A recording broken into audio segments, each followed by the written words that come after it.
Tablet और smartphone दे रहे हैं। समाजवादी पार्टी ने शिकायत की है चुनाव आयोग को कि ये नौजवानों को ये टैबलेट और स्मार्टफोन क्यों वितरित हो रहा है। देखो, सपा बसपा की सरकार में तो चेहरा देख करके बिजली मिलती थी, मुहर्रम और ईद है तो बिजली आएगी और होली और दीपावली को गायब हो जाएगी, यही होता था ना। आज मुझे एक बार फिर से चंदौली की धरती पर आने का सौभाग्य प्राप्त हुआ है। भाइयों बहनों, मैं पिछले दिनों मेडिकल कॉलेज के शिलान्यास के लिए यहां आया था। बाबा कीनाराम की इस पावन धरा पर विकास के अनेक कार्यक्रमों के साथ ही सुंदरीकरण की तमाम परियोजनाओं को आगे बढ़ाने के लिए भी मैं उस समय यहां आया था और साथ ही साथ मेडिकल कॉलेज को भी हम लोगों ने बाबा कीनाराम के नाम पर ही समर्पित किया। मैं एक बार फिर अघोरेश्वर बाबा कीनाराम के चरणों में नमन करते हुए आप सभी का अभिनंदन करता हूं। भाइयों बहनों, उत्तर प्रदेश विधानसभा का चुनाव चल रहा है। 6 चरणों के चुनाव संपन्न हो चुके हैं और 7वें चरण में 7 मार्च को आप सबको मतदान करना है। भाइयों बहनों, 6 चरणों के चुनाव रुझान बताते हैं कि भारतीय जनता पार्टी का जो स्कोर है वह 350 क्रॉस कर चुका है और 10 मार्च को जब चुनाव परिणाम आएंगे तो भाइयों बहनों 10 मार्च के चुनाव परिणाम के बाद आप देखना कि पूरे प्रदेश के अंदर केवल भारतीय जनता पार्टी ही दिखाई देगी और इस भय से सपा बसपा के तो बहुत सारे नेताओं ने अभी से अपनी बुकिंग करनी शुरू कर दी विदेश भागने की। यानी भारतीय जनता पार्टी सरकार आने की पुनः आहट से ही चुनाव प्रक्रिया प्रारंभ होने के बाद जो पेशेवर अपराधी बिलों के बाहर निकल करके अव्यवस्था फैलाने के लिए आए थे, एक बार अब उनको एहसास हो गया कि अब उनकी दाल गलने वाली नहीं है और वे लोग अभी से भागने के लिए अपनी तैयारी करना प्रारंभ भी कर दिए हैं। मैं आज आपके बीच आया हूं। भाइयों बहनों, भारतीय जनता पार्टी ने दंगा मुक्त भयमुक्त प्रदेश देने की वकालत की थी और आश्वासन दिया था, हमने उसको पूरा किया। भारतीय जनता पार्टी ने एक जनपद एक मेडिकल कॉलेज की बात कही थी, हमने इस वायदे को ही पूरा किया। हमने कहा था कि गरीबों के साथ, प्रदेश के नागरिकों के साथ कोई भेद नहीं होगा। मैं चंदौली के आप सभी भाइयों बहनों से पूछना चाहता हूं, क्या 2017 के पहले आपको बिजली मिलती थी? आज तो मिलती होगी ना? आ रही है? दोनों हाथ उठा करके बोलने में कोई संकोच नहीं है। मिल रही है तो बोलिए, नहीं मिल रही तो भी बोलिए। बिजली मिल रही है, संतुष्ट हैं? आज तो बिजली की कोई जाति और मजहब नहीं है ना। देखो, सपा बसपा की सरकार में तो चेहरा देख करके बिजली मिलती थी, मुहर्रम और ईद है तो बिजली आएगी और होली और दीपावली को गायब हो जाएगी, यही होता था ना। आज तो ऐसा नहीं है ना। कोरोना कालखंड में आपने देखा होगा प्रधानमंत्री मोदी जी के नेतृत्व में फ्री में वैक्सीन, फ्री में टेस्ट, फ्री में उपचार। कितने लोगों ने कोरोना का वैक्सीन ले लिया है?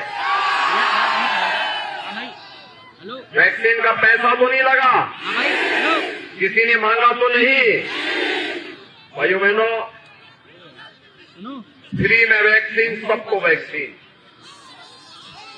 अगर समाजवादी पार्टी की सरकार होती, ये पूरा वैक्सीन बाजार में बिक जाता, किसी भी जरूरतमंद और किसी गरीब को नहीं मिलता। कोरोना काल खंड में आपको फ्री में राशन मिला है कि नहीं मिला है? महीने में 2 बार दाल, तेल, नमक भी है कि नहीं है? और ब्लैक तो नहीं हो जा रहा है? याद करिए, सपा बसपा की सरकार होती, गरीबों को ये राशन भी नहीं मिल पाता। तमाम खाद्यान्न घोटाला उन्हीं के समय होता था। भाइयों बहनों, अभी तो ये शुरुआत है। हमने तो एक चीज और तय की है, और वह तय किया है 10 मार्च को जब सरकार बनेगी ना,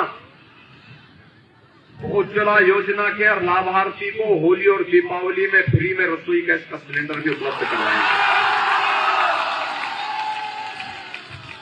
कॉलेज जाने वाली हर बेटी को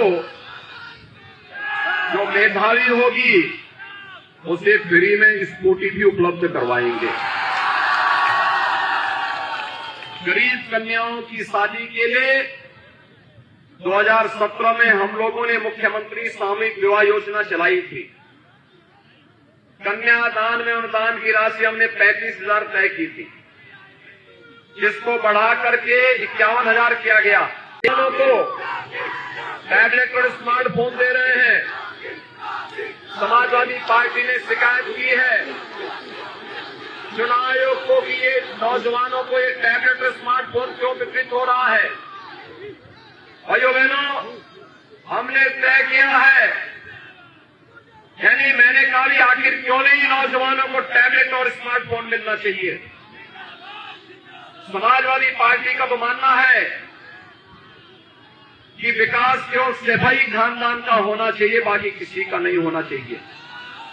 लेकिन हमने तय किया है अगले 5 साल के अंदर 2 करोड़ नौजवानों को टैबलेट और स्मार्टफोन बांटने का काम करेंगे और डिजिटल एक्सेस भी फ्री में देंगे। भाइयों बहनों, भारतीय जनता पार्टी जो कहती है वो करके दिखाती है। याद करिए, सपा की सरकार में केवल एक महोत्सव होता था, वो महोत्सव था सिपाही महोत्सव। सिपाही महोत्सव में न राग था, न रंग था, न भाव थी, न भाषा था। आयोजकों को भी पता नहीं था कि क्या हो रहा है। और हम लोग भाइयों बहनों आज प्रदेश को, प्रदेश की पहचान दिला रहे हैं। बाबा कीनाराम के जन्मस्थली की उनके मठ को, उनकी साधना स्थली को सुंदरीकरण का कार्य हम लोगों ने किया है। भारतीय जनता पार्टी की डबल इंजन सरकार ने किया है। अयोध्या में भगवान राम के भव्य मंदिर के निर्माण का कार्य भारतीय जनता पार्टी की डबल इंजन सरकार ने किया है। काशी में विश्वनाथ धाम के सुंदरीकरण और निर्माण का काम ये भारतीय जनता पार्टी की डबल इंजन सरकार कर रही है। मथुरा, वृंदावन, बरसाना को सजाने संवारने का काम हमारी डबल इंजन सरकार कर रही है। सदगुरु संत रविदास जी महाराज की पावन जन्मस्थली सीर गोवर्धन के सुंदरीकरण का कार्य ये भारतीय जनता पार्टी की डबल इंजन सरकार कर रही है। महाराज सुहेलदेव का स्मारक ये भारतीय जनता पार्टी की डबल इंजन सरकार बना रही है। और यही नहीं, बाबा साहब भीमराव अम्बेडकर का सांस्कृतिक केंद्र भारतीय जनता पार्टी की डबल इंजन सरकार बना रही है। लालापुर में महर्षि वाल्मीकि के पावन स्थली के सुंदरीकरण का कार्य ये भारतीय जनता पार्टी की डबल इंजन सरकार कर रही है। और भाइयों बहनों, संत तुलसीदास जी के राजापुर का भी सुंदरीकरण का कार्य भारतीय जनता पार्टी की डबल इंजन सरकार कर रही है। हमने भारत को, उत्तर प्रदेश को पहचान दिलाने वाले स्थलों का सुंदरीकरण कार्य कराया है। भाइयों बहनों, कल सायकाल प्रचार कार्य बंद हो जाएगा और प्रचार बंद होने के बाद 7 मार्च को आपको चुनाव करना है। हमने जो कहा वो करके दिखाया है। उत्तर प्रदेश के अंदर एक दमदार सरकार के लिए चंदौली की 4 सीटों पर भारतीय जनता पार्टी का प्रत्याशी जीतना चाहिए, क्योंकि दमदार सरकार होगी तो भाइयों बहनों विकास भी और बुलडोजर भी समान रूप से चलेगा। सहमत है ना? सहमत है? देखो, बुलडोजर की ताकत क्या होती है? मऊ के अंदर यादवों की हत्या करने वाला, दंगा करवा करके यादवों को, खटकों को, हरिजनों को, राजभरों को, व्यापारियों के घरों में आग लगाने वाला माफिया सत्ता के संरक्षण में किस प्रकार से दंगा फसाद मऊ के अंदर करता था, उस समय समाजवादी पार्टी की सरकार की उस माफिया के सामने पूरी तरह रेंगती थी, नतमस्तक थी। आज वही माफिया खुली जीप में तमंचा लहरा करके नहीं, व्हील चेयर में कीड़े की तरह रेंगता हुआ दिखाई देता है। आज उस माफिया के खिलाफ जब सरकार की कार्रवाई होती है तो उत्तर प्रदेश की जनता जनार्दन की ताकत का एहसास सबको होता है।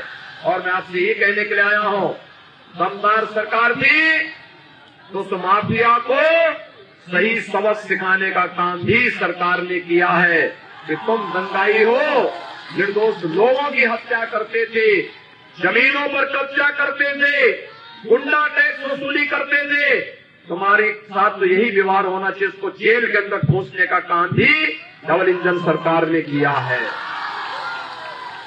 और भाइयों बहनों, ये बुलडोजर एक्सप्रेस हाईवे भी बनाता है और मेडिकल कॉलेज के लिए जमीन समतलीकरण कार्य में भी योगदान देता है। विकास और बुलडोजर की यात्रा चलनी चाहिए ना? सभी लोग सहमत हैं कि सुशील सिंह जी को यहां से भारी बहुमत से विजयी बनाएंगे? भारी बहुमत से सभी लोग सहमत हैं। शर्त एक है, पहले चुनाव के दिन मतदान और फिर यानी मतदान पहले होना चाहिए। सभी सहमत है ना? तो भाइयों बहनों, मैं यहीं से अपील करूंगा कि शायद राजा से श्री सुशील सिंह को, चकिया से कैलाश राजभर कैलाश खरवार को, सकल डिया से सूर्यमणि तिवारी को, मुगल सराय से रमेश जायसवाल को आप चुनाव जिता करके भेजेंगे। दोनों हाथ ला करके मेरे साथ बोलेंगे, भारत माता की, भारत माता की, भारत माता की।